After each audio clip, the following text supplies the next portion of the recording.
तुषार जी, जैसे वीसीज़ जो है फंड्स रेज़ करती है, कंपनीज़ उनके पास आती हैं और वो उनको पैसा देते हैं बिज़नेस रन करने के लिए एंड ऑल दैट। इसके अलावा वीसीज़ और क्या करते हैं? नहीं, वीसीज दो टाइप के होते हैं। एक तो जो कहता है तो सबसे पहले मुझे ये बताइए वैल्यूएशन कैसे निकालते हैं, कितने टर्नओवर पे कितनी कैपिटल या वैल्यूएशन पे कितना पैसा मिलता है और मुझे अपनी कितनी इक्विटी डाइल्यूट करनी पड़ेगी। जो अर्ली स्टेज फंडिंग होती है उसके अंदर वैल्यूएशन कोई सेट फॉर्मूला नहीं होता। क्या लॉस मेकिंग कंपनीज को भी आप लोग फंड करते हैं या करवाते हैं?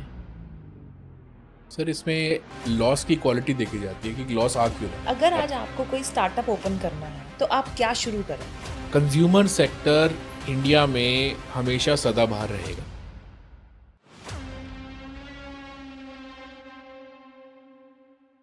दोस्तों, कल मेरे साथ एक बड़ी विचित्र घटना हो गई और वो घटना ये थी कि मैंने देखा मेरा जो है करीब करीब 5400 रुपए का प्रॉफिट था, लेकिन शाम को जब मेरे पास एक एसएमएस आया तो मैं क्या देख रहा हूँ कि मेरा लॉस है 2400 रुपए का, यानी कि 7400 रुपए ऑलमोस्ट मेरी ब्रोकरेज कट गई पूरे दिन में। क्या आप भी इसी परेशानी से जूझ रहे हैं? क्या आपके साथ भी ऐसा होता है कि दोस्तों आप ट्रेड तो बड़ी मेहनत से करके किसी तरह से अपने आप को ग्रीन में लाते हैं, लेकिन जब शाम को देखते हैं तो पता लगता है लॉस हो गया या उसमें से आधा पौना जो है वो हिस्सा ब्रोकर ने काट लिया इन टर्म्स ऑफ ब्रोकरेज। तो यदि दोस्तों आप भी इसी तरह की परेशानी से जूझ रहे हैं तो दोस्तों इसका हल है ट्रेड करो, एक ऐसा प्लेटफॉर्म जो ज़ीरो ब्रोकरेज के साथ आपको देता है 500x का मार्जिन। जैसे ही आप ज्वाइन करते हैं आपको 10% ज्वाइनिंग बोनस के साथ अवेल कराया जाता है एक आरएम। अब दोस्तों वो आरएम आपका हो गया पीओसी यानी पॉइंट ऑफ कांटेक्ट। आपको कुछ भी बात करनी है आप उनसे करिए और सबसे बड़ी मज़े की बात यह है कि दोस्तों वो आपसे आपकी भाषा में बात करेंगे, यानी कि यदि आप इंग्लिश बोलते हैं तो he will speak English with you, आप हिंदी बोलते हैं तो वो आपसे हिंदी में बात करेंगे, और यही नहीं यदि आप गुजराती बोलते हैं तो वो आपसे कहेंगे केम छो। समय समय पर दोस्तों ये लोग आपके लिए एजुकेशनल कोर्सेज लेके आते रहते हैं जिसमें कि आपको सिखाया जाता है ताकि आपका प्रॉफिट और कैसे एक्सपोनेंशियली आप लोग बढ़ा सकें और किस तरह से आप अपने आप को सेल्फ एजुकेट करके किस तरह से अपनी ट्रेडिंग जर्नी को बेहतर बना सकें। सबसे बड़ी मज़े की बात दोस्तों एक और है कि आप एक ही पैसे से NSC, MCX, forex, crypto, US market में ट्रेड कर सकते हैं। केवल यही नहीं, मात्र 10,000 रुपये में आप एक लॉट ऑप्शन सेल भी कर सकते हैं। 24/7 विड्रॉल एंड डिपॉजिट की सुविधा है और जैसा मैंने शुरू में बताया 10% ज्वाइनिंग बोनस भी मिलेगा। तो दोस्तों देर नहीं करिए, ट्रेड करो, अपग्रेड करो। नमस्कार दोस्तों, स्वागत है आप सब लोगों का एक नए और बहुत ही वैल्यूएबल पॉडकास्ट डीप टॉक्स में। दोस्तों, मेरी एक आप लोगों ने कहावत सुनी होगी, पैसा है तो सब कुछ है और बिन पैसे सब सून। तो आज दोस्तों जहां हम पैसे की बात करने वाले हैं, बहुत ही इंटरेस्टिंग टॉपिक पे आज बात करने वाले हैं। और दोस्तों यकीन मानिए आप सब लोगों के लिए बहुत ही अच्छी एक अपॉर्चुनिटी हो सकती है। ये आप लोग देखिए कि उस अपॉर्चुनिटी को कैसे कैश कर सकते हैं, लेकिन पैसा और पैसा और सिर्फ पैसे की बात होगी। दोस्तों आप में से बहुत सारे लोग ऐसे होंगे जो मेरे से कहते हैं कि सर फंडिंग चाहिए, सर मेरा बिजनेस है लॉस में है उसको फंडिंग चाहिए, सर मेरी फैक्ट्री है मेरे पास पैसे की कमी है मुझे फंडिंग चाहिए। और आप सब लोगों को कहीं ना कहीं ऐसा होता होगा कि आज पैसे की ज़रूरत है, लेकिन आपका जो बिजनेस है वो कल एक शाइनिंग स्टार बन सकता है। ऐसा बहुत सारे लोगों के साथ होता है। हर छोटी कंपनी या हर बड़ी कंपनी जो है वो पहले छोटी ही होती है और वो कंपनी आज आपकी भी हो सकती है। दोस्तों कई दफ़ा ऐसा होता है मेरा प्रोडक्ट बहुत अच्छा है, मेरे पास मार्केट बहुत अच्छी है, लेकिन मैं उस बिज़नेस को नहीं चला पा रहा क्योंकि मेरे पास पैसा नहीं है। मैं बैंक को अप्रोच करता हूँ, कहने को बैंक लिखता है आइए हम आपको पैसा देंगे, लेकिन दोस्तों यदि आपका प्रॉफ़िटेबिलिटी कम है, यदि आपका सिबिल ठीक नहीं है, यदि आपके साथ डॉक्यूमेंटेशन की कुछ प्रॉब्लम है, तो बैंक कहता है भाई धन्यवाद, आप आए शुक्रिया, लेकिन पैसा नहीं देंगे।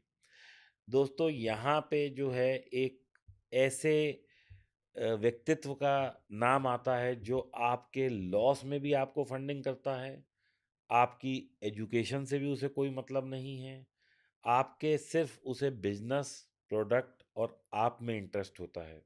दोस्तों, ऐसी फंडिंग को हम लोग नाम देते हैं एंजल फंडिंग, वीसी फंडिंग, या प्री आईपीओ, या बिजनेस इन्वेस्टमेंट्स, या इसका ही एक आप लोगों ने बहुत ही चमकता हुआ नाम सुना होगा, जिसको कि हम लोग शार्क टैंक बोलते हैं। शार्क टैंक भी इसी का ही एक रूप है, जहाँ पे आप अपना बिजनेस प्रेजेंट करते हैं और इन्वेस्टर्स आपके पैसे में इन्वेस्ट करते हैं।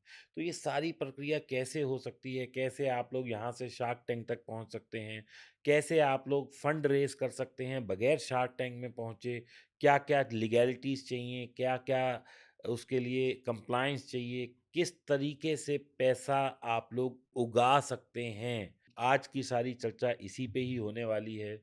तो दोस्तों, आइए स्वागत करते हैं तुषार कंसल जी का, जिनकी कंपनी का नाम है कंसल्टेंसी वेंचर, यानी कि यहाँ पे ये CONSULT वाला कंसल्ट नहीं है, ये KANSAL फिर टेंसी कंसल्टेंसी वेंचर्स वाला वो कंसल्टेंसी वाला कंसल्टेंसी वेंचर्स है। तो आइए स्वागत करते हैं तुषार भाई का। वेलकम थैंक यू तुषार भाई, थैंक यू बहुत थैंक अच्छा लगा आप आए, आपने टाइम निकाला। Thank you for having me, thank you very much. और मैं चाहता हूं कि आज एक्चुअली क्या है, मैंने हमारे बहुत सारे ऑडियंस हैं जो बहुत अच्छा काम कर रहे हैं, लेकिन पैसे की कमी, देखिए वो वर्किंग कैपिटल में भी हो सकती है, कैपेक्स के लिए भी हो सकती है, कोई भी चीज़ से हो सकती है। और बहुत सारे लोग या कई लोगों की उधारी बाजार में फंस जाती है, तो वो एक वर्किंग कैपिटल की कमी है। तो कैसे एक छोटा जो बिजनेसमैन है वो क्या क्या करे, वो स्टेप बाय स्टेप समझते हैं। सबसे पहले समझते हैं कि ये VC, angel investor, fund raising, ये सब क्या होता है और इसके क्या मायने हैं। Thank you for having me sir, thank you so much ma'am, it's lovely to be here. And जो वीसी फंडिंग है वो एक तरह से इन्वेस्टमेंट से कमाना ही है, और एंजल फंडिंग भी इन्वेस्टमेंट से कमाना है। लेकिन एंजल तो कोई भी ऐसा इंडिविजुअल हो गया जो खुद के पैसे लगा रहा है, और आजकल शार्क टैंक के बाद तो हाउसवाइफ भी एंजल है, कोई एक कॉरपोरेट में जॉब करने वाला भी एंजल है, एक बिजनेसमैन भी सोचता है कि मैं भी पैसे लगा के मल्टीपल्स में कमाऊं, और जो फॉरेन में जॉब कर रहे हैं वो सोचते हैं हम इंडिया में पैसे लगा के कमाएं। तो वो कोई भी एंजल हो सकता है। लेकिन एक वीसी फंड जो होता है वो दूसरों का पैसा उठा के और फिर उसको इन्वेस्ट करता है, और इसके लिए वो securities and exchange board of India के 3 टाइप के वीसी फंड्स होते हैं: alternative investment fund AIF 1, AIF 2 या AIF 3। और ये 3 में से जब एक वो खोलता है तो फिर वो इन्वेस्टर्स के पास जाता है कि मुझे अपना पैसा दो, और मैं उस पैसे को, सिंस मेरे अंदर स्किल है और मैं कुछ पर्टिकुलर सेक्टर को समझता हूँ, तो मैं उसको उसमें डालूंगा। और उनकी एक, जब वो पैसा रेस करता है, जिन लोगों से रेस करता है उनको LPs बोलते हैं, लिमिटेड पार्टनर्स। और ये लिमिटेड पार्टनर्स कोई भी हो सकता है, ये एंजल इन्वेस्टर भी हो सकता है, जो एंजल इन्वेस्टर सोचे कि मैं खुद का पैसा मुझे लगाना नहीं आता, लेकिन मान लीजिए मेरे पास 5 लाख रुपए हैं और मैं इसको इन्वेस्ट करना चाहता हूँ, तो एक तरीका तो मेरे पास ये है कि जो भी लिस्टेड शेयर हैं जो ट्रेड हो रहे हैं NSE BSE पे, मैं वहाँ से ले लूँ। और एक मान लीजिए कोई XYZ कंपनी है और वो फंड रेस कर रही है, तो क्या मैं उसमें भी इन्वेस्ट कर सकता हूँ एज ए इंडिविजुअल। आप कर सकते हो डायरेक्टली, या तो डायरेक्टली कर सकते हो एज एन एंजल इन्वेस्टर, कि आपने कंपनी से समझा, आपने देखा क्या वैल्यूएशन है उसकी, आपने थोड़ा सेक्टर की समझ आपको थी, आपने वो समझी और आपने डाल दिए पैसे। दूसरा है कि आपने कहा कि नहीं, मैं खुद, जैसे स्टॉक मार्केट में जिसको खुद नहीं आता वो म्यूचुअल फंड के थ्रू जाता है, तो यहाँ पे अगर खुद नहीं आता तो आप किसी वीसी फंड को दे दो पैसा। वो वीसी फंड वाला फिर एक फंड मैनेजर उसमें होगा, टीम होगी, ड्यू डिलिजेंस प्रॉपर होगी, वो इन्वेस्ट करेगा। लेकिन वो फिर थोड़े लॉन्ग टर्म के लिए करता है। वीसी फंड जब पैसा लेता है तो सेबी उसको अलाउ करता है कि वो 10 साल के लिए AIF खोले, ऑल्टरनेटिव इन्वेस्टमेंट फंड। इंडिया वाले थोड़ा जल्दी ही रिटर्न चाहते हैं, वो चाहते हैं 3 साल में, 4 साल में एग्जिट मिल जाए। फॉरेन में लॉन्ग टर्म के लिए वो ज़्यादा पैसा अवेलेबल है डॉलर्स में, पैसा सस्ता भी ज़्यादा है, वहाँ पे डॉलर उठाना भी सस्ता है। इंडिया में महंगा है बिकॉज यहाँ इंटरेस्ट रेट ज़्यादा है, तो पैसे की वैल्यू ज़्यादा है। तो यहाँ पे फिर शॉर्ट टर्म के लिए लोग उठाते हैं पैसा और 3 से 5 साल में एग्ज़िट लेते हैं। तुषार जी, जैसे वीसीज जो है फंड्स रेज करती है, कंपनीज उनके पास आती हैं और वो उनको पैसा देते हैं बिजनेस रन करने के लिए एंड ऑल दैट। इसके अलावा वीसीज और क्या करते हैं? नहीं, वीसीज़ 2 टाइप के होते हैं। एक तो जो कहता है कि मैं पूरा इकोसिस्टम लाऊँगा साथ में। मतलब अगर मैंने एक कंपनी में पैसा डाला है, तो कल को उसको अगर डिजिटल मार्केटिंग एजेंसी अच्छी नहीं मिल रही, तो मैं अपने सोर्सेज़ से लाऊँगा। कल को उसको सेलिब्रिटी चाहिए, अमिताभ बच्चन लाना है 2% इक्विटी देके, साथ में ऐश्वर्या जी भी दोनों 2% में आ जाते हैं, तो उनको 2% इक्विटी लेके मैं लाऊँगा। जैसे हमारा एक फंड था जो इंडिया का लार्जेस्ट फूड फंड था, हमारा मतलब मेरे जान पहचान वालों का। तो उनकी एक राइस कंपनी में इन्वेस्टमेंट थी। अब उसको ब्रांडिंग में इश्यूज आ रहे थे, क्योंकि राइस में ब्रांडिंग करना बहुत मुश्किल है। लोग ओपन राइस खरीदते हैं या बहुत कम ब्रांड्स हैं। तो he brought mister Amitabh Bachchan as celebrity brand endorsement, और बदले में इक्विटी देके और वो करके। तो 2 टाइप के हैं। जो ज़्यादातर वीसीज़ हैं वो पैसिव होते हैं। वो एक बार इन्वेस्ट करते हैं, तो वो मॉनिटर करते रहते हैं इन्वेस्टमेंट को। तो देखते रहते हैं कि इन्वेस्टमेंट कैसे चल रही है, क्योंकि एक साथ उनको 10-15 कंपनीज़ देखनी पड़ती हैं। तो ऐसा नहीं है कि वो ऑपरेशनल रोल ले सकते हैं। लेकिन बोर्ड के ऊपर सीट लेते हैं, कई सारे वीसीज़ लेते हैं, ताकि थोड़ा कंट्रोल रहे। बट बहुत ज़्यादा वीसीज़ का रोल होता नहीं है उसमें, फंडिंग का रोल होता है। फिर फॉलो ऑन राउंड भी होने चाहिए। अगर आपको एग्ज़िट चाहिए तो अगला राउंड भी चाहिए, उससे अगला राउंड भी चाहिए। कंपनी की नीड्स हैं, कंपनी को ग्रोथ के लिए पैसा चाहिए। वहाँ पे वीसीज़ का रोल होता है कि वो अपने इकोसिस्टम से लाएँ डील्स, वीसीज़ को और अट्रैक्ट करके लाएँ कि हमने इसमें डाला हुआ है, why don't you have a look? अब मान लीजिए मेरी एक कंपनी है, मैं कोई भी एक XYZ प्रोडक्ट बनाता हूँ। मान लीजिए मैं ये माइक ही बनाता हूँ और मेरा माइक बढ़िया बिक रहा है। अब मेरी कंपनी की सबसे पहले तो इसमें हम मान लो टर्नओवर, जो हम बहुत लो मतलब देसी भाषा में बात करें, कि ये माइक मेरे को 50 रुपए का पड़ा, मैंने 100 रुपए का बेचा, just to make the calculation easy. और ऐसे 100 रुपए के मैंने 1 लाख 10,000 माइक बेचे, तो मेरी टर्नओवर हो गई 10 लाख रुपए की। यहाँ तक सबको क्लियर है, ऑडियंस को भी क्लियर है। अब 10 लाख में मेरा 5 लाख रुपए का ग्रॉस प्रॉफिट है, यानी कि 50 रुपए मेरी कॉस्ट आई और मैंने इसे 100 रुपए का बेच दिया। 5 लाख मेरा ग्रॉस प्रॉफिट हो गया। बाकी अब खर्चे वर्चे डाल के कुछ मैं NP दिखाऊंगा, नेट प्रॉफिट। तो मुझे ये बताइए तुषार भाई, कि हम जब मैं आपके पास आऊँगा कि भाई मुझे फंडिंग चाहिए, तो मेरी वैल्यूएशन क्या होगी? मेरा कितना मुनाफा होना चाहिए? शार्क टैंक पे हम लोगों ने देखा कि कंपनीज़ की टर्नओवर तो 2-3 करोड़ है, लेकिन मुनाफा की जगह लॉस में हैं वो लोग। तो क्या लॉस मेकिंग कंपनी को भी फंडिंग मिलती है? और मुझे अपनी कितनी इक्विटी डाइल्यूट करनी पड़ेगी, कितने फंड के लिए? थोड़ा-सा इस पे बताइए, ताकि लोगों को, क्योंकि देखिए क्या है, शार्क टैंक सबने देखा, सबने एन्जॉय किया, लेकिन आदमी उस तक पहुँच पाए, उसके बहुत सारे सवाल हैं, और मैंने आज आपको उन सवालों को क्लियर करने के लिए ही आमंत्रित किया है। तो सबसे पहले मुझे ये बताइए, वैल्यूएशन कैसे निकालते हैं? कितने टर्नओवर पे कितनी कैपिटल या वैल्यूएशन पे कितना पैसा मिलता है? और मुझे अपनी कितनी इक्विटी डाइल्यूट करनी पड़ेगी? फिर मेरा अगला सवाल आएगा आपके लिए। देखिए, ये तो बहुत ही वैलिड क्वेश्चन है किसी भी इंसान के लिए जो सोचे कि मुझे भी एक स्टार्टअप बनानी है और मुझे कल को फंडिंग लेनी है बाहर से। जो अर्ली स्टेज फंडिंग होती है, उसके अंदर वैल्यूएशन कोई सेट फॉर्मूला नहीं होता। आप ये जनरली बहुत सारे ऐसे इन्वेस्टर्स हैं जो कैश फ्लो के बेस पे वैल्यूएशन करते हैं। वो ये देखते हैं कि अगले 5 साल में कितना बिज़नेस करेगी, रेवेन्यू कितना होगा, इनिशियली इन्वेस्टमेंट कितनी चाहिए, उससे कितना रेवेन्यू जनरेट होगा और फिर तीसरे चौथे ईयर में प्रॉफिट आ जाएगा। तो वो कैश फ्लोज़ कंपनी के अवेलेबल होंगे। तो उन कैश फ्लोज़ की आज के टाइम में क्या वैल्यू है? तो वो एक ऐसी चीज़ है जो फ्यूचर रेवेन्यू के ऊपर डिपेंडेंट है। तो इसलिए वैल्यूएशन बहुत वाइडली डिफरेंट हो सकती है।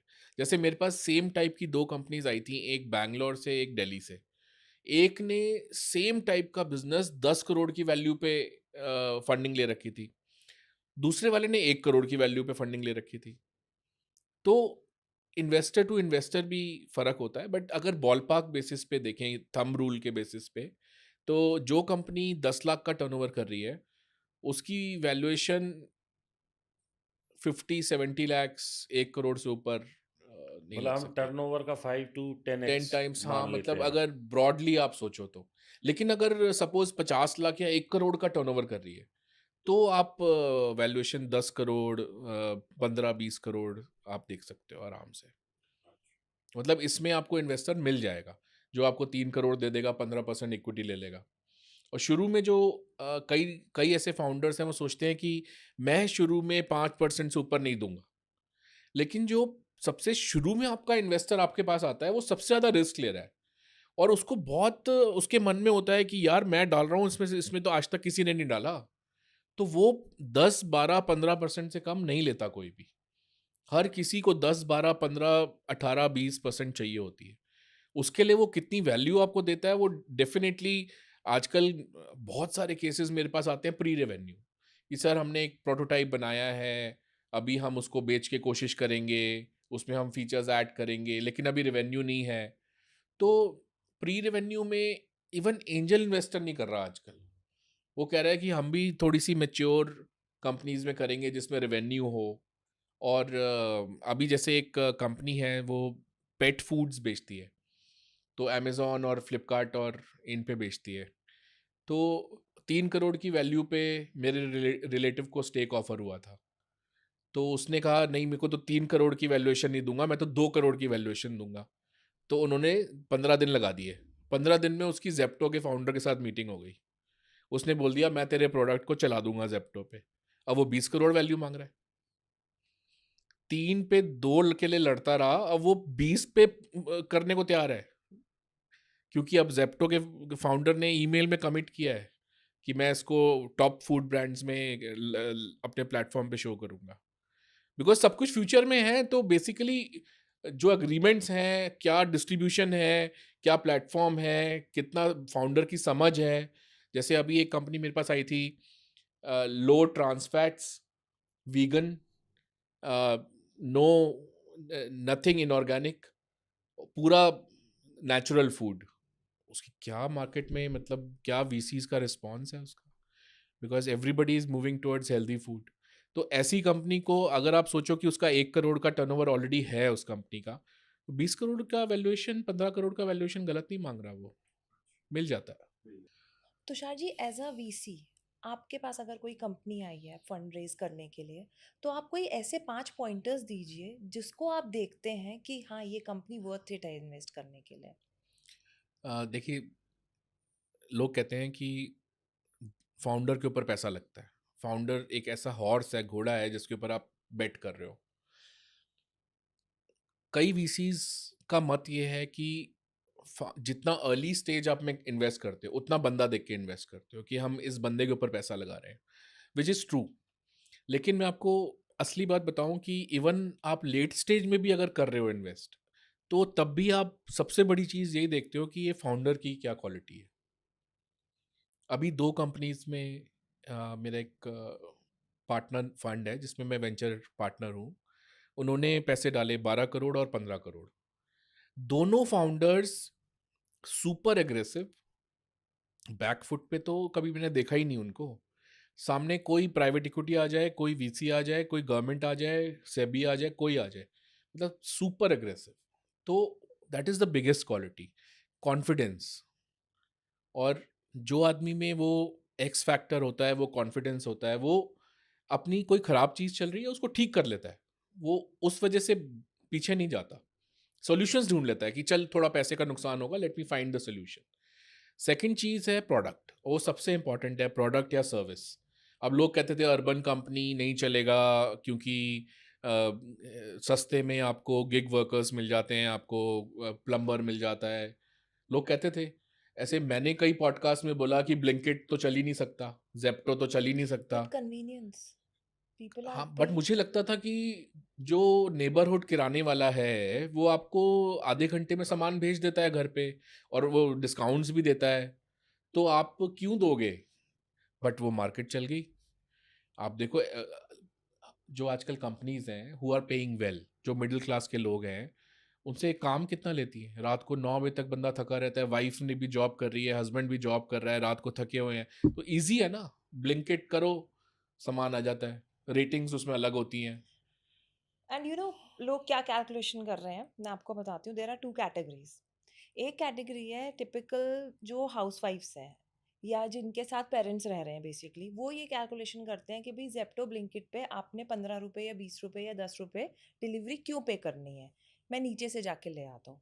But gen Zs and nuclear families, they say it कि आप जाओगे, आप गाड़ी का तेल लगाओगे, पैदल जाओगे, आपका अपना आप टाइम लगाओगे। बट अगर आज मैं भी हूँ तो मैंने ये कैलकुलेशन करी कि भाई 10 रुपये या 15 रुपये डेली के जाते हैं जेप्टो ब्लिंकिट के, जो भी उसकी कॉस्ट है, महीने के कितने हुए? 450 रुपये। 450 रुपये में I am buying a convenience.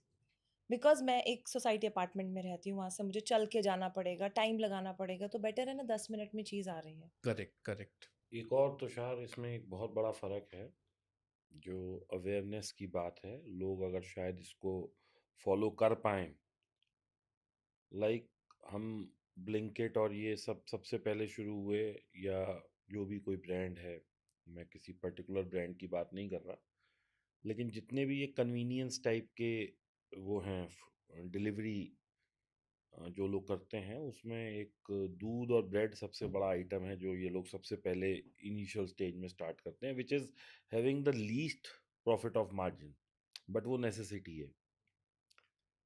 अभी एडल्ट्रेशन इंडिया में बिल्कुल चरम पे है। दूध भी नकली है, पनीर भी नकली है। हम रोज रिपोर्ट देख रहे हैं कि एनसीआर में 83% of the paneer found is नकली या एडल्ट्रेटेड है। सब्जियां भी एडल्ट्रेटेड हैं, लौकी में इंजेक्शन लग रहा है। और मैं ये आपको अपनी आप बीती बता रहा हूँ कि मेरे को शुगर है बहुत ज़्यादा, तो डॉक्टर ने कहा साहब आप सुबह पपीता खाइए, और मैं जैसे ही पपीता खाऊं मेरी शुगर इतनी। तो मेरे को लगा या तो मैं मतलब कुछ गलत खा रहा वो हूँ, इंजेक्शन होंगे वो उसमें। उसमें इंजेक्शन है। तरबूज आप खा रहे हैं वो सब इंजेक्शन, इतना मीठा फल हो ही नहीं सकता जितना मिल रहा है। But when you buy from some brand, तो उसने तो अमूल का दूध दिया तो अमूल से ही लिया होगा। अभी एक रिपोर्ट थी कि अमूल का दूध भी नकली मिल रहा है दिल्ली और एनसीआर में, अखबार में ही था। तो इसका मतलब at least when they are buying, क्योंकि ये लोग तो डायरेक्ट कंपनी से ही लेते हैं, ये तो मिडिल मैन को स्किप करते हैं सब जगह। Correct, correct. So when you buy from these kind of convenience delivery partners, so you get at least original thing. That's absolutely true. अभी परसों फंडिंग हुई Yes. है egos eggs, eggs. Genuine eggs. मैं उस बंदे से 6 साल 7 साल पहले मिला था। एग्रेसिव, वही एक्स फैक्टर था उसके अंदर। आज 125 करोड़ की फंडिंग ली है, अभी 2 दिन पहले। And they are expensive eggs, expensive they are eggs, very या अब एक्सपेंसिव मैं एग्स। आपको आज ही बताता हूँ, जैसे मैं थोड़ा सा होमवर्क करके कंपेयर करता हूँ। लीची आप बाजार में लीजिए, आपको 150 रुपये 200 रुपये मिल रही है।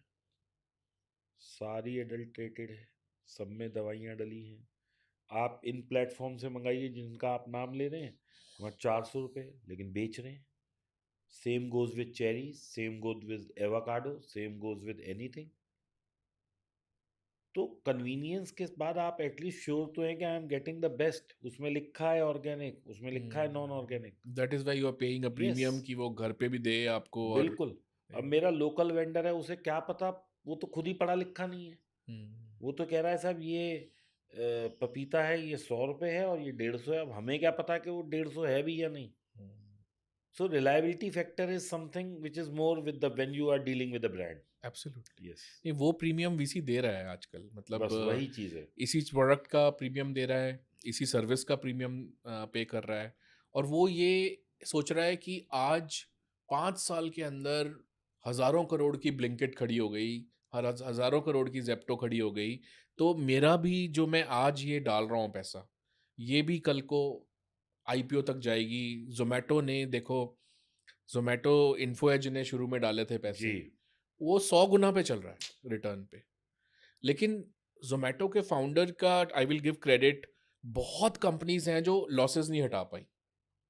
दे हैड द मनी, और वो कस्टमर्स भी, सब्सक्राइबर्स भी ले आए। बर्न कर रहे हैं हाँ, लेकिन। लेकिन वो आज तक बर्न कर रहे हैं। जोमेटो टर्न अ प्रॉफिट, वो प्रॉफिट भी अदर इनकम से आया है, वो एक अलग टेक्निकल इशू है। बट आज जेप्टो पे आप सर्विस का पे कर रहे हो, उसमें टिपिंग ऑप्शन भी है, उसमें एक्स्ट्रा चार्जेस भी हैं, उसमें प्लेटफॉर्म फी भी है, उसमें people are paying for it. तो बट उतना तो क्या है कि कन्वीनियंस पे खर्च होता ही है ना। हो ही आज जाता मैं है। अपने सोसाइटी से उतरा, हर चीज़ तो मेरी सोसाइटी से बाहर निकलती नहीं है। मैंने कार उठाई, मैं गया, तो मेरे 100-200 का तो तेल और टाइम लगना ही है।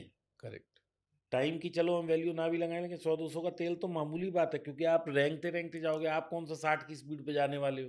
Correct. Whenever you are going, तो हाँ, 100-200 का तेल खाएगी गाड़ी आपकी। करेक्ट। और वो आपसे 49 में एट द कन्वीनियंस, आप तो एसी में बैठे हो, वो ला के दे रहा है। ला के दे रहा है। Same thing goes with Zepto, hmm. Same thing goes with Zomato. Zomato। तो ये तो अच्छा है ये। चलिए, अब हम अपने एक सवाल पे आते हैं कि कोई यूज़र है, उसने मान लीजिए एक बहुत ही शानदार कोई प्रोडक्ट बनाया, जो वो समझता है शानदार है, हो सकता है हो या ना हो, मुझे नहीं पता। तो और उसकी कंपनी अभी बहुत अच्छा प्रॉफिट नहीं कर रही। वो 10-20 लाख का माल बनाता है, उतना वो जद्दोजहद करके बेच लेता है, प्रॉफिट में नहीं है अभी, उसको लॉस है। जब वो वैसे 100 रुपए की चीज़ वो बेच रहा है 120 की, वहाँ उसे प्रॉफिट दिख रहा है। लेकिन जब वो वर्किंग कैपिटल, जब वो लेबर कॉस्ट और ये सब खर्चे डालता है, तो उसे लगता है वो या लॉस में आ जाता है, या ज़ीरो प्रॉफिट पे है, या बैलेंस शीट उसकी लॉस दिखा रही है। अब ऐसे में वो बैंक तो जाता है, तो बैंक कहता है भैया तुम्हारे तो लॉस ही नहीं है, तुम खुद ही नहीं कमा रहे, तो हमारा ब्याज कैसे दोगे? तो यहाँ पे एक रोल आता है फंडिंग का। करेक्ट। तो क्या लॉस मेकिंग कंपनीज को भी आप लोग फंड करते हैं या करवाते हैं? सर, इसमें लॉस की क्वालिटी देखी जाती है कि लॉस आ क्यों रहा है। अच्छा। एक लॉस होता है कि आज एक कैफे है, उसने एक सुपर हिट खोला हुआ है और आज उसने सोचा कि मैं 25 खोलूंगा, तो उसने फंडिंग ली। ठीक है। अब वो सारे फंड उसने रेंटल्स पे, कंस्ट्रक्शन कराने में और उसमें लगा दिए, तो लॉस तो आएगा। लेकिन एक प्रूवन उसका सेंटर चल रहा था, आउटलेट चल रहा था, तो वो उस चीज़ को रेप्लिकेट कर रहा है 25 में, इस वजह से लॉस आया है। तो उस लॉस का तो वो तो आना ही है। तो लेकिन एक लॉस क्या होता है कि एक आदमी एक प्रोडक्ट बेचता है और कहता है कि मैं ये 5 रुपए की चीज़ 4 रुपए में बेचूंगा, क्योंकि मेरे को रेवेन्यू चाहिए, क्योंकि मेरे को बड़ा करना है कंपनी को और कंपेटिटर्स को किल करना है। अच्छा। और कंपेटिटर्स को किल करना है। तो वो उसका जो लॉस आ रहा है वो फॉल्टी बिजनेस प्लान की वजह से आ रहा है कि वो लॉस में हर प्रोडक्ट बेच रहा है। उस लॉस से वीसीज डरते हैं आजकल। वो कहते हैं कि ऐसा लॉस मत करो, उससे बेटर तो एक बड़ी फेमस टर्म है कि उससे बेटर तो ये है कि मंदिर के बाहर लाइन लगा के पैसे बांट दो, बिकॉज वो वीसी का पैसा जला रहे हो आप। उस कैश बर्न को कोई एक्सेप्ट करने को तैयार नहीं है। उसको बोलते हैं कि वो यूनिट इकोनॉमिक्स पे अच्छा नहीं है बिजनेस। और लेकिन अगर जो एक्सपेंशन के लिए, इन्वेस्टमेंट के लिए बिजनेस जा रहा है, इनफैक्ट अमेजोन तो नोन कंपनी है 94 से 92 से। इट इज़ द कंपनी जो लॉस में रहती है because it is expanding all the time. And and the investors are super happy कि यार एक ऐसी कंपनी है जो एक्सपेंशन की वजह से लॉसेज हैं, so we are no problem. लेकिन हर 2-3 साल में 50% बढ़ जाती है, 40% ग्रो कर जाती है। एंड फिर जैसे अमेजोन में ई कॉमर्स में थोड़ा सा वो आ गया था, अपर लिमिट आ गया था, तो उन्होंने अमेजोन वेब सर्विस खोल दी। It was a pioneer. उसमें से वैल्यूएशंस निकलनी शुरू हो गई। तो दैट इज एक्सेप्टेबल। अब मान लीजिए मेरा एक कैफ़े है, जैसे हमने कैफ़े की ही बात की। अब उसकी 1 करोड़ की प्रॉफिट है। मेरा एक जो फर्स्ट यूनिट है, जैसे अभी आपने कहा, अब मैं इसे एक्सपेंड कर रहा हूँ, मैं दूसरा यूनिट खोल रहा हूँ। ये वाली बाई चांस जगह मेरी अपनी है, तो मेरे को 1 करोड़ आ रहा है। लेकिन जो मैं सेकंड खोल रहा हूँ, जैसे आपने कहा रेंटल्स पे या मेकिंग पे, तो रेंटल तो एक रिकरिंग लॉस ही है ना, मतलब it is a recurring expense. तो और उसके बाद अगर उसे लॉस आ रहा है, तो वो तो लॉस आता ही रहेगा, आता ही रहेगा। तो क्या उस केस में भी वीसीज फंडिंग करते हैं? क्योंकि सर, रेंट तो हर महीने देना है। सर इंडिया में ना we are very unfortunate because हमारे यहाँ रेंटल्स बहुत हाई हैं। आप देखना कभी ध्यान से, आप किसी मॉल पे खड़े हो ना, आप देखना कि ये 5 आउटलेट्स हैं और आप 6 महीने बाद आओगे, उनमें से एक या दो बंद हो चुकी होंगी, उसकी जगह कुछ नई खुल रही होगी। चाहे वो मॉल हो या हाई स्ट्रीट हो या कोई रेस्टोरेंट हो। बिकॉज प्रॉपर्टी वैल्यू इतनी बढ़ती है यहाँ पे हाई पॉपुलेशन की वजह से, क्वालिटी स्पेसेस अवेलेबल नहीं है। आप उंगलियों पे गिन सकते हो कि कितने मॉल्स हैं इंडिया में जहाँ पे कोई ब्रांड बना सकता है, और उनके आप रेंटल्स देख लो। No business can sustain those rentals. तो आपने सही कहा कि रेंटल पे खोलना एक बहुत बड़ा डिसीजन है। जो समझदार बिजनेसमैन होता है, जैसे डी मार्ट रिलायंस रिटेल से आगे निकल गई, और अगर लोग उसको एनालाइज करते हैं तो वो कहते हैं कि उसने कभी हाई रेंटल वाली जगह ली ही नहीं, ही जस्ट टुक लो रेंटल प्लेसेस। जैसे सुख चाय, एक ब्रांड है सुख चाय, उसका जो फाउंडर है गुड फ्रेंड ऑफ माइन। वो बंदा ना 6-6 महीने वेट करता है कि मेरे को यार, वो बोलता है मेरे को इसी रेंट पे ही चाहिए, मैं इसका ज़्यादा रेंट नहीं दूंगा। तो वो एक डिसीजन है। लेकिन ऐसे ऐसे बिजनेसेस दुनिया में हैं जो मल्टीपल चेन्स वाले बिजनेसेस हैं। सबसे बड़ा एग्जांपल है McDonald's. McDonald's owns all its properties in US. US में सारी प्रॉपर्टीज खरीद के करता है वो, क्योंकि उसको ये लगता है कि पैसा बहुत चीप मिल जाता है। लोन लोन वहाँ पे 4-5% इंटरेस्ट रेट पे मिल जाता है। प्रॉपर्टी वैल्यू डॉलर्स की वजह से हमेशा बहुत ज़्यादा ग्रो करती थी, तो इस मॉडल की वजह से वो कर पाया। बट अगर किसी चेन को आज के टाइम में एक्सपैंड करना है तो rental is the only option. Second option है कि आप फ्रेंचाइज दो। तो फ्रेंचाइज के अंदर 3-4 मॉडल्स होते हैं। या तो आप उसको ओन कर रहे हो या ओन एंड ऑपरेट कर रहे हो, वो अलग अलग टाइप के मॉडल्स होते हैं। That is the way. अगर आप बहुत ही इंटेलिजेंट थिंकिंग एक है, वो ये है कि आप रेवेन्यू शेयर पे करो, कि किसी फ्रेंचाइजी को लो, उसको बोलो भाई तू ऑपरेट कर, स्टैंडर्डाइजेशन मैं करूंगा, स्टाफ मैं रिक्रूट करके दूंगा, मैं ट्रेन करके दूंगा, प्रोडक्ट मैं सप्लाई करूंगा, ताकि स्टैंडर्ड प्रोडक्ट आएगा उसका तू मुझे 18% 20% दे देना, लेकिन ऑपरेट तू कर। लेकिन जो इनकम होगी वो रेवेन्यू का स्प्लिट डिसाइड कर लेते हैं, कि भाई 100 रुपए की चीज बिकेगी, 30 रुपए तू रख, 20 रुपए मुझे दे, बाकी कॉस्ट में जाएगा।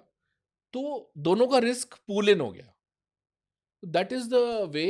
एक नॉन वेज रोल्स की कंपनी है हमारे मार्केट में, तो रोल्स किंग के नाम से। हाँ हाँ हाँ। तो मैंने उसको बोला, मैंने दे हैड वन फोर्टिस के जस्ट छोटे पीछे छोटे, पहले था हाँ आउटलेट, छोटे छोटे पहला सिंह बहुत वाला। सारे खोले हुए हैं अभी मॉल ऑफ इंडिया में भी है, कई जगह खोल लिया अब तो। हाँ, तो उसका जो चलाता है ना हमारे अशोक विहार में, तो मैं उससे पूछ रहा था, मैंने कहा तू यार 2-3 साल हो गए तेरे को, मतलब यहाँ तो सब बंद होते रहते हैं खुलते रहते हैं, but you are still strong.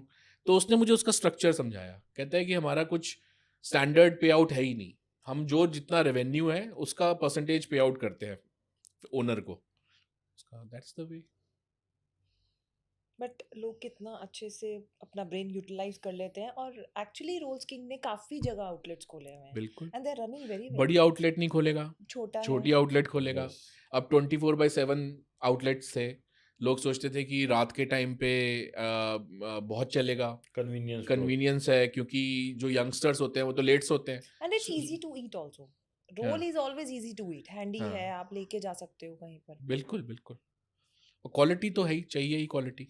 But जो 24/7 का मैंने आपको बताया है कि वो लॉसेस नहीं हटा पाए। द रीज़न बीइंग कि ब्लिंकिट आ गया, जेप्टो आ गया, लोग रात को 2 बजे मंगा रहे हैं, ब्लिंकिट, जेप्टो, जोमेटो। तो मतलब हाँ, वो जोमेटो भी हाँ, सरप्राइजिंगली मतलब 2 बजे, तीन आप बजे मैकडोनल्ड्स वैसे जाओ, आप वो हो जाता है, बंद हो जाता है, लेकिन आप डिलीवरी कराओ, they are hmm, delivering it.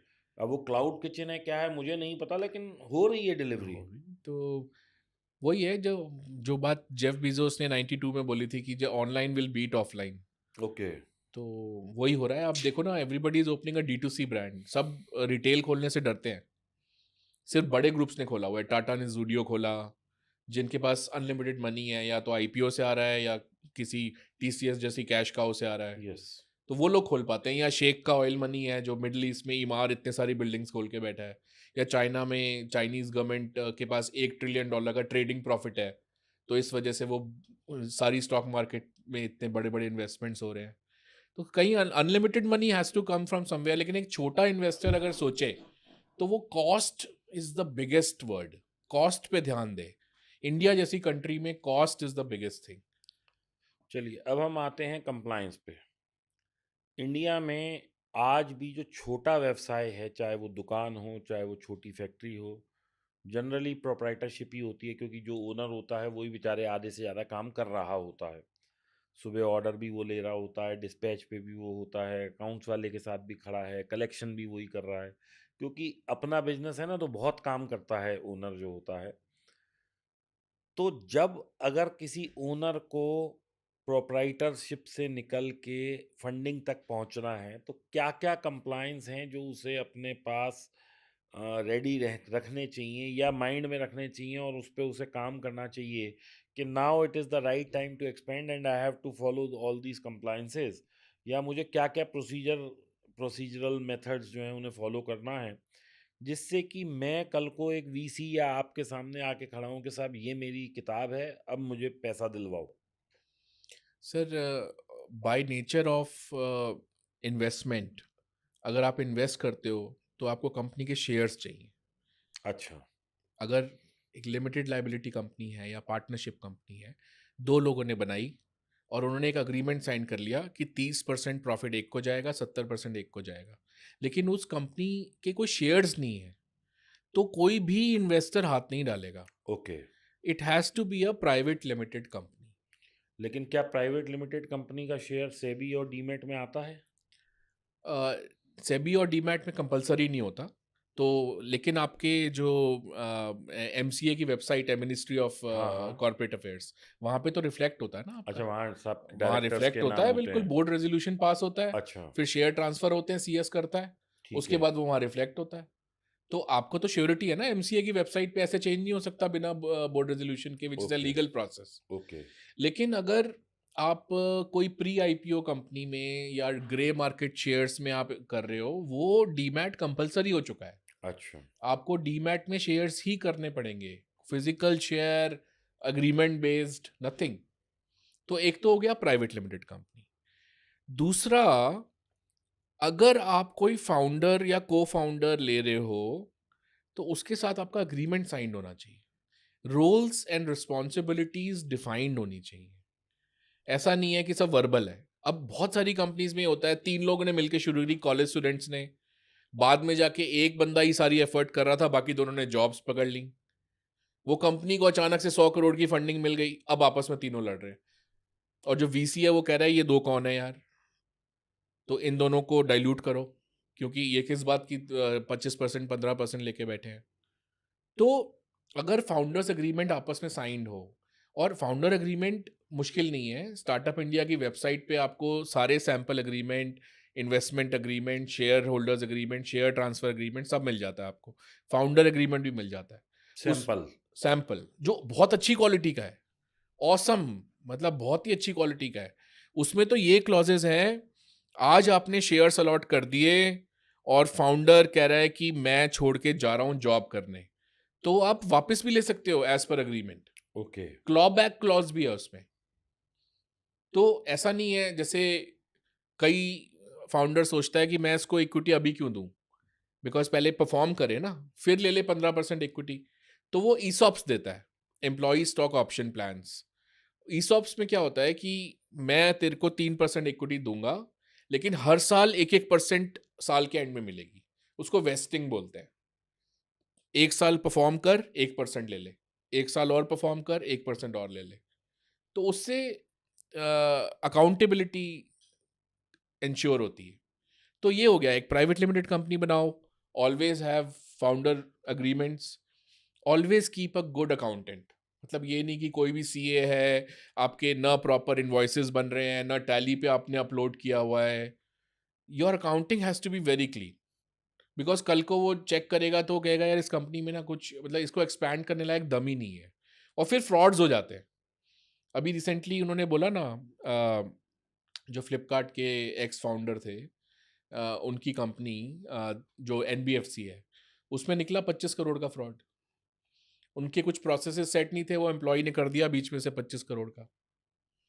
तो स्केलेबल होने के लिए प्रोसेसेस होने चाहिए, उसके लिए सिस्टम्स लगे होने चाहिए।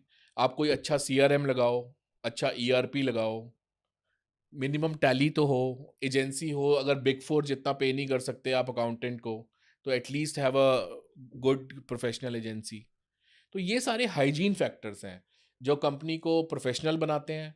इसको बोर्ड आपका अच्छा होना चाहिए। अब ज़्यादातर बोर्ड में पहले लोग क्या करते थे, ड्राइवर को डाल दिया, उसके केवाईसी अपने पास रख लिया, उससे साइन खुद ही कर लिए, इस टाइप की चीज़ें करते थे। अभी तो मैं इंडिपेंडेंट डायरेक्टर हूँ जीपी इको में, तो हमको एक साल पेपर देना पड़ता है, और पेपर का जो पेपर होता है ऑनलाइन, उसमें वीडियो ऑन रखना पड़ता है that you are giving the paper.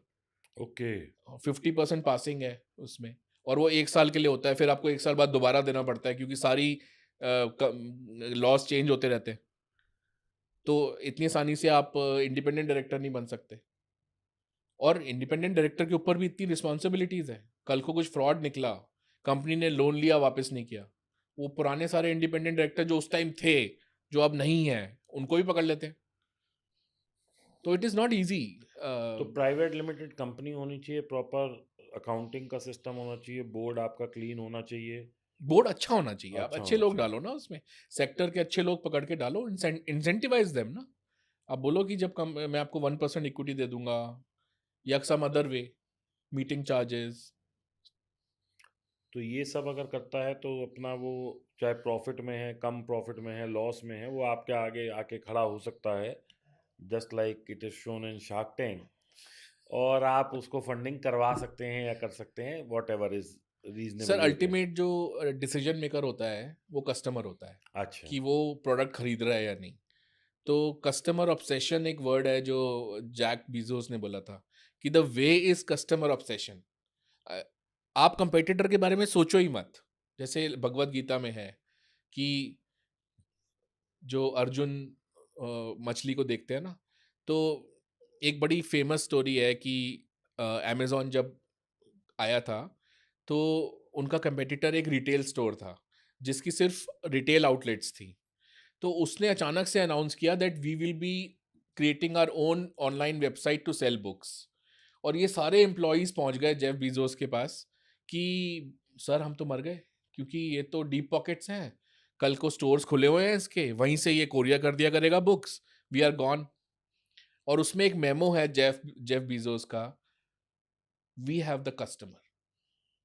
अगर हमने कस्टमर को आज से भी लेके उस कंपनी से ज्यादा खुश रखा, तो हम ही जीतेंगे। और यही हुआ, दिस दिस एक्चुअली हैपेंड। तो अल्टीमेटली तो कस्टमर डिसाइड करेगा। इवन आप सबसे अच्छी कंपनी भी खोल के बैठ सकते हो, उस पर बहुत अच्छे अच्छे स्टार्स भी रख सकते हो, बहुत अच्छे प्रोसेसेस भी रख सकते हो, लेकिन अगर आपका प्रोडक्ट या सर्विस अच्छी नहीं है, तो डजंट वर्क। नहीं, इसमें तो मेरे को कोई खुद डाउट नहीं है, क्योंकि I myself is a user for Amazon. एक प्रोडक्ट मैंने ए प्रोडक्ट कहीं से मंगाया, I find the quality is not good, company denied कि सर हमारे यहाँ तो रिफंड पॉलिसी नहीं है। जबकि whenever you are ordering the same product from Amazon, they have a 10 days money back policy. तो मैंने कभी भी डायरेक्ट उस कंपनी से उसके बाद नहीं मंगाया, क्योंकि क्वालिटी इशू आ सो दे सकता है। Lost the customer, they lost the customer, yes, but Amazon gained me. Amazon get the customer. Yes. इसलिए लोग ट्रस्ट भी करते हैं। अभी तो हमारे एक जब मैं ब्रांड कैपिटल में था, उसके दिल्ली के हेड थे मिस्टर सबरवाल। एक बार उनका फ़ोन आया कि Tushar I need your help.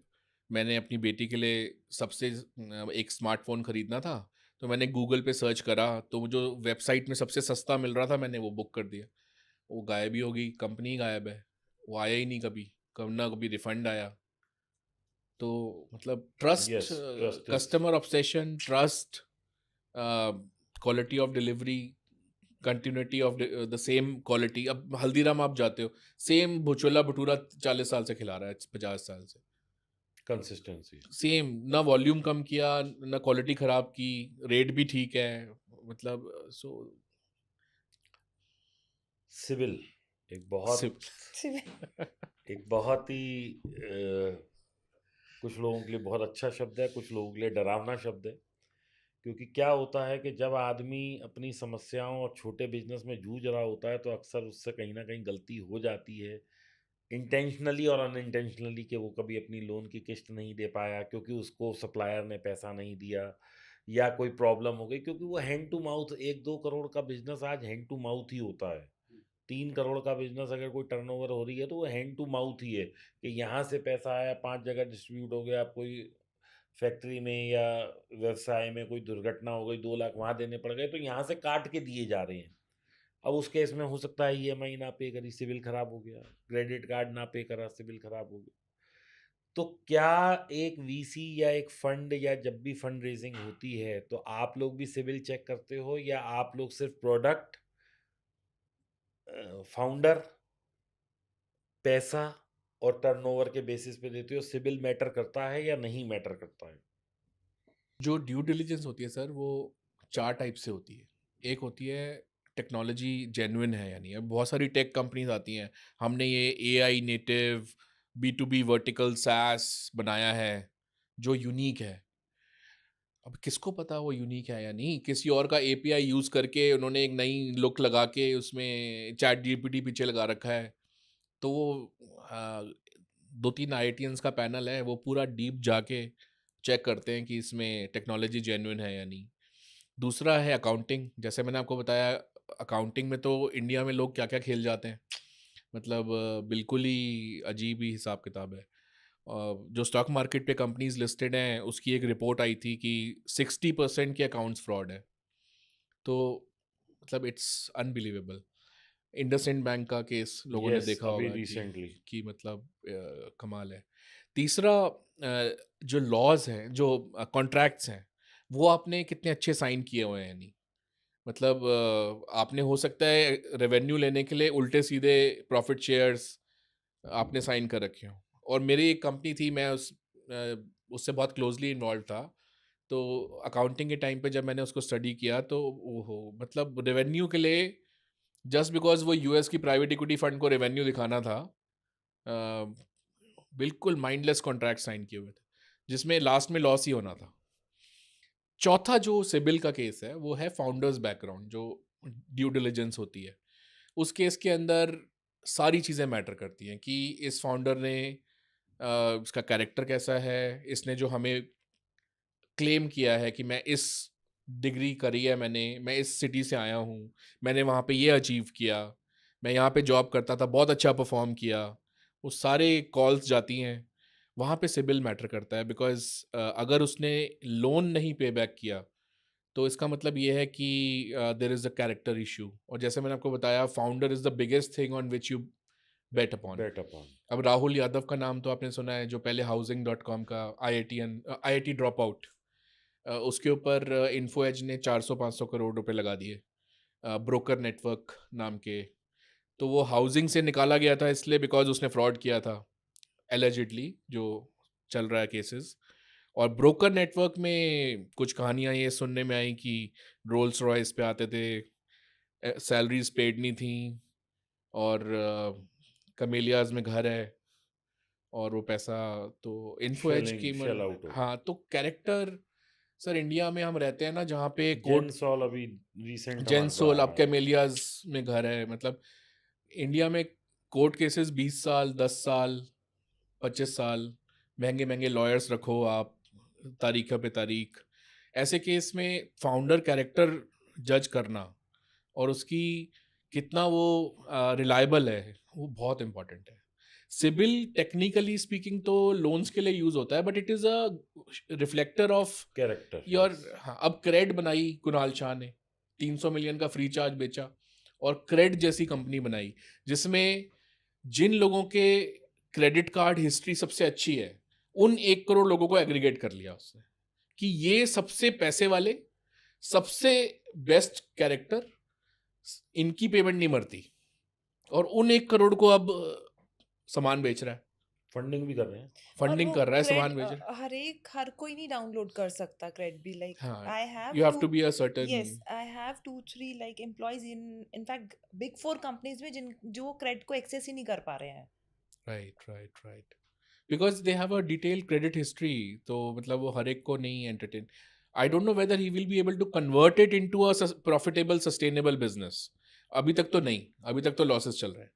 But the idea was कि इंडिया जैसी कंट्री में जहाँ बट मुझे तो बहुत सहूलियत है बहुत भाई। ही मैं कन्वीनियंट है। तो मतलब जी, मेरे पास जैसे बहुत सारे क्रेडिट कार्ड हैं, तो कहाँ मैं पहले जाता था ऑनलाइन, फिर उसको वो करता था, फिर पे करता था। अब सब तो क्रेडिट से हो जाता बटन है। बटन दबाओ। इनफैक्ट उसमें इन्वेस्टर के पैसे से सर, हाँ। आपको उसमें सहूलियत कैशबैक्स भी मिल आते रही हैं है। अगर आप क्रेडिट से पेमेंट करते हो। 2-2.5 रुपए का। 1 लाख कैश की पेमेंट पे 1.5 कुछ रुपया, कुछ 2 कैशबैक रुपया। अच्छा मतलब इतना 2-2.5 रुपए का वो है कि मैडम उसको कोट कर रही है कि देखो आते हैं उससे। नहीं, वो मेरी डॉटर ने मुझे बताया कि मम्मी आप ना गूगल पे मत किया करो, क्रेडिट के थ्रू पे किया करो, तो उसमें ना कैशबैक आता है। और अच्छा। बच्चे तो generally they get very happy अगर थोड़ा थोड़ा भी हाँ आता हाँ हाँ, रहे। नहीं नहीं, देखो ये चीजें बच्चों को तो बहुत इम्पैक्ट करती है, but what I was trying to say is कि देखो क्रेड हैज शोन यस, कि क्रेडिट हिस्ट्री कितनी मैटर करती है, उस पर पूरा बिजनेस खड़ा हो सकता है। नॉट ओनली क्रेड सर, ये जितनी भी आजकल ऑनलाइन एप्स हैं, चाहे वो क्रेड हो, फॉर दैट मैटर पेटीएम हो, पेटीएम, दे हाँ, are also tracking all your history. Incoming outgoing, ये वो सारा पैसा कहाँ आ रहा है, कहाँ जा रहा है। वो भी अपनी ऐप पे कहते हैं साहब आप बटन दबाओ ना, 1 लाख 2 लाख चाहिए पर्सनल लोन, हाथ के हाथ ले लो। हाथ के हाथ ले लो। So it is all matter के क्योंकि they also have the same credit history. तो सर हमारे स्टार्टअप वर्ल्ड में ये बोला जाता है कि सबसे बड़ा मिसनॉमर मार्केट का ये है, जो ग्लोबल इन्वेस्टर का भी है, कि इंडिया में 20 से 30 करोड़ मिडिल क्लास है। यस, और एक्चुअल में कोई भी कंज्यूमर स्टार्टअप से आप पूछोगे, कहेगा भाई 5 करोड़ से ऊपर नहीं है। 5 करोड़ ही है जिसको हर कोई सर्व करना चाहता है। बाकी तो वो परचेजिंग पावर के नाम पे बुरा हाल है मार्केट। मतलब लोग 10-10 रुपए के पीछे प्लेटफॉर्म चेंज कर लेते हैं खरीदने वाला, कि ये 10 रुपए सस्ता है। मतलब ब्रांड लॉयल्टी नाम की चीज़ नहीं है, मतलब it is a very sir देखिए India is a conscious very market, sensitive very market, क्योंकि सेंसिटिव, यहाँ प्राइस क्या सेंसिटिव। है, यहाँ मैं कहूँगा दिखावा बहुत ज़्यादा है। एक लड़का जो 30-35 हज़ार रुपये भी कमा रहा है, वो भी आईफोन 15 16 17 जो भी आईफोन, आ रहा है वो ओहो, लेके चल रहा है। एक तो सर ये कमीलियाज और एक ये आईफोन है तो मतलब। आईफोन हुआ, नॉट ओनली आईफोन, सब वो थोड़ा कॉन्सर्ट्स। सा अच्छी सैलरी पे आएगा वो तुरंत गाड़ी खरीदेगा। तो हाँ। वो सब लोन की जो बिल्कुल, जिंदगी मेरे चल कजन ने रही अभी है, 2 नई गाड़ियां खरीदी हैं। मैंने जो कहा ये कितने की, एक 20 लाख की, एक 18 लाख की। मैंने कहा तू कमा तो ले पहले, तो नई जो नई ये जॉब है तेरी। तो जो ये हाँ, लोन की जिंदगी है। अच्छा, हाँ, कंपनी अब जैसे बजाज फाइनेंस है वो तो चली इस पे रही है, हाँ, कंज्यूमर फाइनेंस पे। Consumer financing. तो उसने ये देखा कि ये 1-1.5 लाख का लोन दे दो इसे कस्टमर को, और इससे किस्तें लेते रहो। ये 30-40 हज़ार 50 हज़ार कमाता है, 10 हज़ार की किस्तें दे सकता है। तो उससे सबके लिए विन विन है। जो लड़का है उसको आईफोन मिल गया, जो कंपनी है उसको सेल मिल गई, इनको कस्टमर मिल गया, इन्होंने कंपनी से ब्याज ले लिया, क्योंकि जीरो इंटरेस्ट तो देखो सब कहने को होता है, कहीं से तो पैसा नहीं कमाना नहीं, ही है। It is payable. यस, हाँ, वो बोलते हैं जीरो ईएमआई, बट यस, होता नहीं है वो। आजकल नहीं कॉन्सर्ट्स का कितना ट्रेंड है। बहुत कहने को ज्यादा। 30,000 सैलरी है, लेकिन एक कॉन्सर्ट पे they are going to spend 30 to 40,000 rupees. Coldplay का जैसे कोल्ड और प्ले, उस एड पे भी शीरन। फाइनेंस हो रहा है सब, 40 हज़ार आप दे दो, आप अपने क्रेडिट कार्ड से फाइनेंस करा लो, वो कोल्ड प्ले ही दे रहा है ब्याज उसका। But this is not a good sign for the Indian economy, मतलब फॉर द सिंपल रीजन क्योंकि see we are following, Asian countries saving पे चलती हैं। हाँ we are following the west, and आने वाले 10-15 साल में सेविंग तो खत्म ही हो जाने वाली है, क्योंकि जो इन्फ्लेशन है वो इतनी तेजी से बढ़ रहा है, हर चीज महंगी हो रही है, महंगी नहीं सुपर महंगी हो रही है। नहीं, इंडिया का सेविंग्स रेट 35% से 30 पे आ गया है। यस, 5% कम हो गया है। और चाइना का 45%, 45%। तुषार जी, ये हमने बहुत जनरल बात करी। अगर आज आपको कोई स्टार्टअप ओपन करना है तो आप क्या शुरू करेंगे? देखिए, सेक्टर बाय सेक्टर, शॉर्ट में 4-5 सेक्टर पकड़ लेते हैं। ठीक है। कंज्यूमर सेक्टर इंडिया में हमेशा सदाबहार रहेगा, for the simple reason we are a highly consumerist society. हम लोगों को इंग्लिश स्पीकिंग है, हमें पता है यूएस में क्या चल रहा है, ऑस्ट्रेलिया में क्या चल रहा है, यूके में क्या चल रहा है। Aspirationally we look up to them कि हमें भी सेम लेवल का घर चाहिए, हमें भी सेम लेवल की गाड़ी चाहिए, हमें रोड्स भी सेम लेवल की चाहिए, और प्रोडक्ट्स तो चाहिए ही चाहिए। तभी तभी हमारा $100 बिलियन का ट्रेड डेफिसिट है चाइना के साथ, क्योंकि वो सारे हम हाई क्वालिटी जो यूएस इंपोर्ट कर रहा है वही लोग हम लोग इंपोर्ट कर रहे हैं। तो कंज्यूमर में आपको देखो 90% वीसी फंड और 90% स्टार्टअप फाउंडर्स आपको मिलेंगे, वो कंज्यूमर में ही कुछ बनाना चाहते हैं, और वो ज़्यादातर सोचते हैं D2C बना लो। D2C में अगर आपने अपनी डिजिटल मार्केटिंग की कॉस्ट अगर मैनेज कर ली तो फिर आप चल के निकल जाओगे। जिसने नहीं करी वो डूब जाएगा। तो D2C एक सेक्टर है जो बहुत ही बढ़िया चल रहा है। दो फिनटेक। दोस्तों मैं क्लियर कर देता हूँ D2C क्या होता है। D2C is direct to customers, यानी कि आपने एक एक ग्लास बनाया और आपने बजाय इसको डिस्ट्रीब्यूटर के या कोई भी सेल्स नेटवर्क रखने के, आपने इसे ई कॉमर्स पे लिस्ट करा और डायरेक्ट बेच दिया। Direct to customer means D2C। B2B वो होता है कि जैसे मैंने कोई प्रोडक्ट बनाया, अब मेरे इस प्रोडक्ट का कस्टमर भी कोई कंपनी है, वो इसको खपाएगी और फिनिश्ड गुड्स बनाएगी। यानी कि जो बल्ब है, जो कंपनी बल्ब बना रही है वो D2C है, यानी कि उसने बल्ब बनाया और डायरेक्ट कस्टमर को दे दिया। लेकिन जिसने अंदर का फिलामेंट बनाया और उस कंपनी को सप्लाई किया वो B2B है। यानी कि आपने गाड़ी खरीदी वो डायरेक्ट टू कस्टमर हो सकती है, लेकिन जो कंपनी टायर बना रही है वो डायरेक्ट टू कस्टमर नहीं है, क्योंकि उसने पहले वो टायर कार कंपनी को दिया, कंपनी ने वो टायर लगा के गाड़ी बना के बेची। तो B2B is business to business, D2C is direct to customer. तो ये है D2C में बहुत अच्छा बिजनेस बन सकता है। और और आजकल ना आपको वाइट लेबलिंग भी बहुत आसान है। मतलब आज आपको अपनी ब्रांड बनानी है, चाहे वो मेडिसिन में हो, आपको फार्मास्यूटिकल में आपको ऐसे मिल जाएंगे लोग, आपका बना देंगे मेडिसिन, आप अपना ब्रांड छपवा लो। फिर वो आप डॉक्टर्स के पास जाते हो, मेरा ब्रांड रिकमेंड कर, ये टीवी ले ले, ट्रैवल ले ले, तो वो चलता रहता है। और दूसरा हेल्थ एजुकेशन अच्छा था सेक्टर, कोविड के बाद बहुत अच्छा चला ऑनलाइन, लेकिन अब सारे ऑफलाइन में शिफ्ट हो गए हैं। तो अगेन वो कोचिंग सेंटर्स और देखा ना फिट जी में अभी 250 करोड़ का फ्रॉड आ रहा है निकलने में, कि शायद वो भी कैमेलियास की वजह से शायद निकाल लिए होंगे, तो वो दोस्तों, जो इन्होंने एक और टर्म यूज़ किया अभी, वाइट लेबल। वाइट लेबल क्या होता है कि मैं इस माइक को बना रहा हूँ और मेरी कंपनी का नाम मान लीजिए XYZ है। अब आप यही माइक मेरे से लेके बेचना चाहते हैं अपने नाम से, तो this is called white labelling. White labelling इस बनाई चीज़ मैंने, लेकिन उसकी ब्रांड आपने प्रमोट करी। जितनी भी दवाइयाँ आप देखते हैं, जब आप उसका पीछे देखेंगे तो वहाँ लिखा होता है मैन्युफैक्चर्ड बाय कोई सोनीपत, बद्दी, अंकलेश्वर की कोई कंपनी उसे बना रही होती है। लेकिन उसके नीचे लिखा होता है मार्केटेड बाय रेनबेक्सी या ग्लेक्सो या ये बड़े-बड़े नाम जो हैं। तो अधिकांश लोग व्हाइट लेबलिंग, इसी को ही व्हाइट लेबलिंग कहते हैं। मान लीजिए मैंने कोई सॉफ्टवेयर बनाया, मैंने उसका नाम दीपक वाधवा दिया। वो सॉफ्टवेयर आपको बहुत पसंद है तो आपने उसका आगे की स्क्रीन पर्दा बदल दिया, पीछे सब वही काम हो रहा है, उसको भी वाइट लेबलिंग कहते हैं। तो white labelling is OEM supplies is white labelling basically, कि चीज़ मैं बना रहा हूँ लेकिन बेच आप रहे हैं। बहुत सारे प्रोडक्ट ऐसे ही बिकते हैं मार्केट में, उसे वाइट लेबलिंग कहते बिल्कुल जी। इसी तरह से कंज्यूमर प्रोडक्ट्स में भी वाइट लेबलिंग हैं। जी। बहुत होती है। लोग कुछ भी ब्रांड बनाते हैं खुद दवाइयाँ अक्सर ऑलमोस्ट 50-70% वाइट वाइट लेबल ही होती हैं।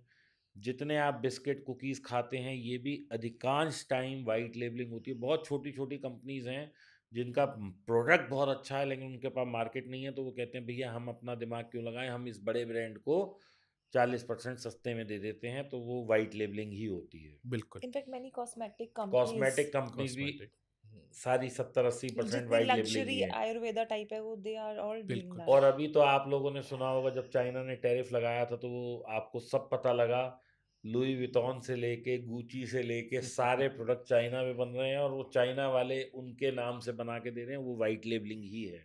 सर किस लेवल पे होती है मैं आपको यस। बताऊं। एक मेरे क्लाइंट थे, वो पेप्सी के यूरोप में डायरेक्टर थे, senior level. And I am Calcutta guy, very sophisticated Bengali guy. उनकी वाइफ ने यूरोपियन ऑर्गेनिक सर्टिफिकेशन का कोर्स किया होता, इको सर्ट कॉस्मॉस, यानी वो ऑर्गेनिक कितना है प्रोडक्ट, उसकी मैक्सिमम सर्टिफिकेशन है ग्लोबल। तो उन्होंने इंडिया में ब्रांड लॉन्च किया, उनको फंडिंग मिल गई, वो भी वाइट लेबल। मतलब इंडिया का सबसे ऑर्गेनिक ब्रांड, वो भी वाइट लेबल करा के उन्होंने लखनऊ की एक मैन्युफैक्चरिंग कंपनी से बनवाया, उनको फॉर्मूला देके। इस लेवल पे होती है वाइट लेबल। तो दोस्तों, अगर आपके पास आइडिया है तो ज़रूरी नहीं कि अपनी फैक्ट्री डालिए, उस आइडिया को किसी से बनवा लीजिए, ब्रांडिंग अपनी करिए। अब मैं एक बहुत अच्छा, आप लोग जानते हैं उस ब्रांड को, मैं अभी आपको खुलासा करता हूँ, बोट, जो साहब शार्क टैंक में भी आते हैं। मैं कोई उनकी निंदा या मैं कोई उनका अभिनंदन नहीं कर रहा हूँ, मैं सिर्फ आपको बता रहा हूँ कि वो अपना सारा माल चाइना से बनवाते हैं और ये बिल्कुल खुली किताब है, इसमें कोई मैं ऐसा नहीं है कि मैं बता रहा हूँ। हो सकता है 10-20-30% वो R&D वगैरह यहाँ करते हो। अब उन्होंने एक डिज़ाइन बना दिया कि हमें ऐसा ईयरफोन चाहिए, वो चाइना गए, उन्होंने वो डिज़ाइन दिया, अपनी टेक्नोलॉजी दी कि भैया ऐसा बना के दे दो, उन्होंने बोट के नाम से बना के दे दिया, उन्होंने इम्पोर्ट करा और बेच दिया। तो केवल बोट ये नहीं कर रहा, एप्पल भी ऐसे ही चल रहा है, designed in California, made in China, Foxconn, made in Foxconn, Vietnam, yes. China, India. अब एप्पल और सैमसंग के फ़ोन इंडिया में यहाँ पे डिक्सन नाम की एक कंपनी है वो बना रही है। Correct, correct. तो दिस इज़ वाइट लेबलिंग, एक बहुत बड़ा बिजनेस है। तो आप ये मत सोचिए कि कल को मेरे हाथ से मेरी चीज़ चली जाएगी अगर कोई और बनाएगा। उसके प्रॉपर कॉन्ट्रैक्ट्स होते हैं। आप एक लीगल चीज़ों में बाइंड होते हैं, आप भी और वो ब्रांड भी जो आपको बना के दे रहा है। और आप उसको करिए और मतलब you both are in a win win situation.